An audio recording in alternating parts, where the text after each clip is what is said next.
At what point does playoff physicality cross the line into outright chaos? After the Boston Celtics suffered a nail-biting 95-93 loss to the Orlando Magic in Game 3, Jaylen Brown, the reigning Finals MVP, did not mince words. His post-game comments were not just frustration. They were a full-scale indictment of the officials' handling of the series, and maybe even a warning about what could come next. It's not even basketball anymore, Brown spat out to reporters, raw emotion dripping from every syllable. There might be a fight breakout because the refs are letting this get out of hand. If we have to throw hands to move on to the second round, so be it. This wasn't just another post-loss soundbite. It was a volcanic eruption, a sign that the Celtics feel they are being dragged into a version of playoff basketball so violent, so chaotic that it barely resembles the sport anymore. And here's the chilling reality nobody is talking about.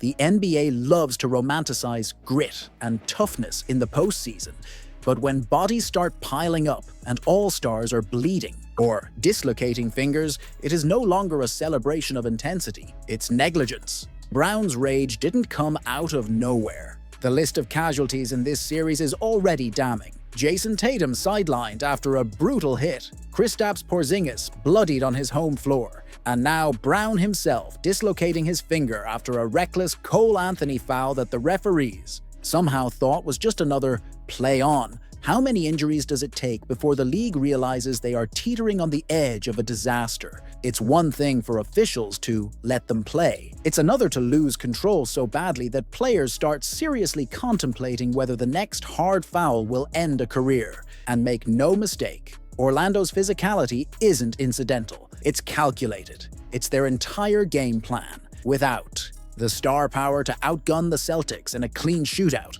the Magic have weaponized chaos. Every shove, every late hit, every borderline dirty play is strategic. They are betting that if they can turn these games into alley fights, the Celtics' superior skill will mean less and less. And stunningly, so far, the referees are letting it happen. Brown's furious comments also reveal a deeper fear inside the Celtics locker room, one that fans rarely hear expressed so openly. If the officials won't protect them, nobody will. This goes beyond just this series. Think bigger. If Jaylen Brown or Jayson Tatum suffers a major injury because of unchecked violence, Boston's entire championship campaign implodes overnight, not because they were outplayed, because the league failed to protect its stars. And here's the ugly truth. The NBA has a history of only responding after disaster strikes. Remember when Zaza Pachulia ended Kawhi Leonard's playoff run with a natural closeout? The league didn't tighten rules until after Leonard was already lost. History is poised to repeat itself, unless someone steps in now. But will the NBA act? Or will they continue to hide behind the excuse of letting players decide it on the court until it's too late? Brown's anger also exposes a raw, rarely discussed reality of playoff basketball. Skill doesn't always win. Sometimes survival does. Jrue Holiday's injury bombshell sends shockwaves through Celtics playoff hopes. How fast can everything change in the NBA playoffs? One strained muscle might be all it takes to unravel months of dominance. The Boston Celtics, still leading the airways. Orlando Magic 2-1 in the first round received gut-wrenching news that could redefine the entire trajectory of their postseason dreams. Jrue Holiday, the veteran floor general,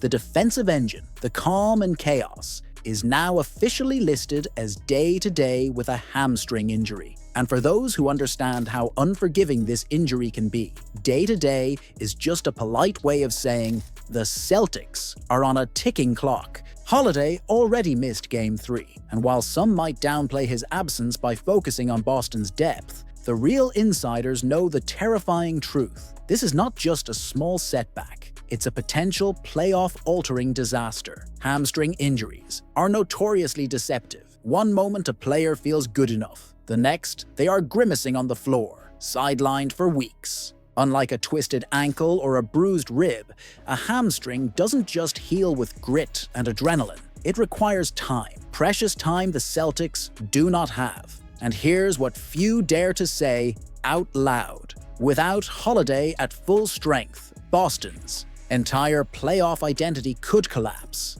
It's not just about what he brings defensively, although shutting down elite guards is one of his specialties. It's his ability to control pace, make split-second decisions under pressure, and act as a stabilizer when things spiral. Without him, Boston's offense can drift into isolation-heavy possessions. Without him, their perimeter defense loses its fangs. The Celtics' supposed insurance, relying on Derek White, Peyton Pritchard, or an aging Al Horford to pick up the slack. Sounds good on paper, but in the reality of high-stakes playoff basketball, replacing Jrue Holiday is a fantasy. And then there's the psychological effect. Orlando smelled blood in Game 3. Even before the final buzzer, they ramped up their physicality, daring the Celtics to respond without their enforcer. With Holiday out, the Magic didn't just outmuscle Boston, they outmentaled them. Every hard foul, every no call, chipped away at Boston's aura of invincibility.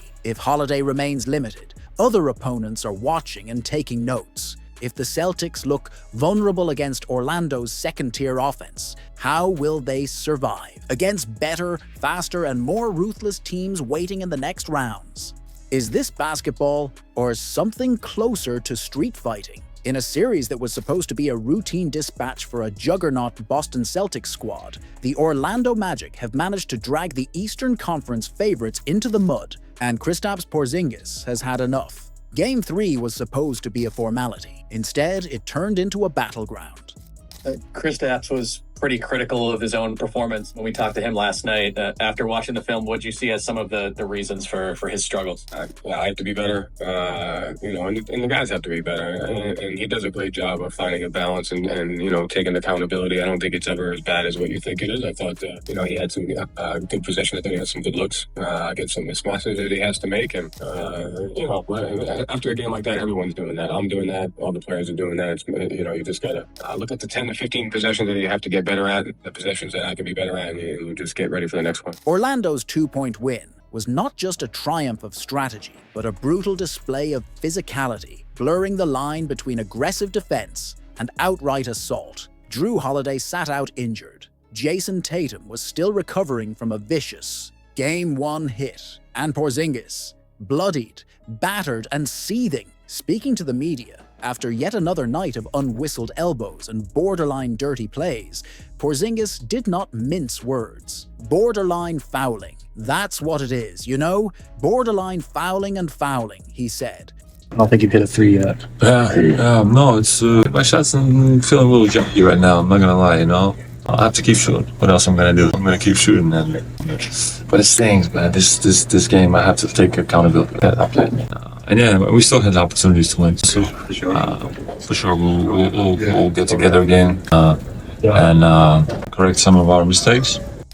Trying to stay diplomatic, but unable to hide the frustration boiling beneath the surface. Some of it they call it, of course, and some of it they don't. And that's how it's going to be. We have to accept that reality, but should they? Porzingis' comments expose a deeper, more uncomfortable truth. The NBA postseason officiating isn't just more lenient. It has morphed into a chaotic free-for-all, where only the most brutal teams thrive. And the Celtics, built on precision and finesse, suddenly find themselves trying to win a brawl they didn't sign up for. Was this the Magic's plan all along? Force Boston out of rhythm, turn every possession into a survival contest, test how much punishment the referees would allow before blowing the whistle. And so far, the refs seem content to let the game spiral into anarchy. What nobody seems willing to admit is that Orlando's strategy is not just about physicality, it's about psychological warfare.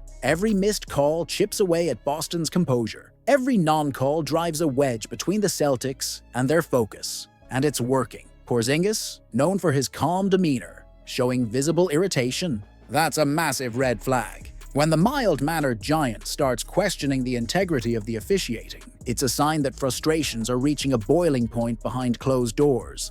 And here's an even sharper angle few dare to mention. Are the Celtics too soft for this kind of war? In a playoff landscape where brute force seems to be rewarded, finesse and skill can look fragile. Orlando seems to believe that the only way to stop Boston's superior talent is to drag them into a mess. And they might be right. Consider the broader historical context. When have NBA champions not been able to adjust to violent postseason basketball? From the bad boy Pistons to the early 2000s Lakers, physical domination has long been the undercurrent of title runs. Teams that could not fight through it crumbled. Now, the question looms: can Boston evolve fast enough to survive this gauntlet? Porzingis even hinted that the Celtics would need to dish out some punishment of their own, walking a fine line between matching the Magic's intensity and maintaining their identity. Yet that tightrope is where champions are made, or exposed. And then there's the officiating itself,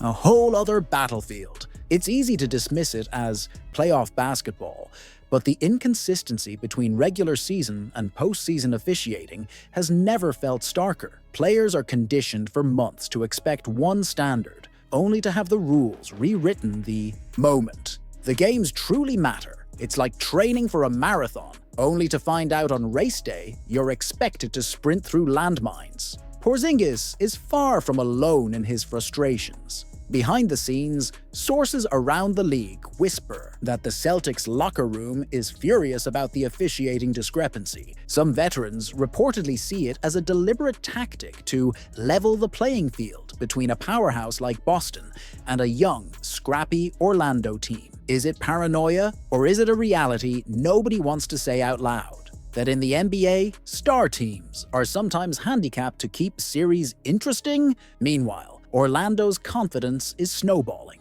Every game that slips away, every elbow that goes unpunished, feeds their belief that they can bully their way to an upset. The Celtics now find themselves at a crossroads heading into Game 4. Adapt, hit back, embrace the chaos, or risk seeing their championship dreams disintegrate under the weight of bloodied jerseys and swallowed whistles. One thing is certain: if Boston wants to avoid a collapse that would echo for years, they must stop expecting fairness.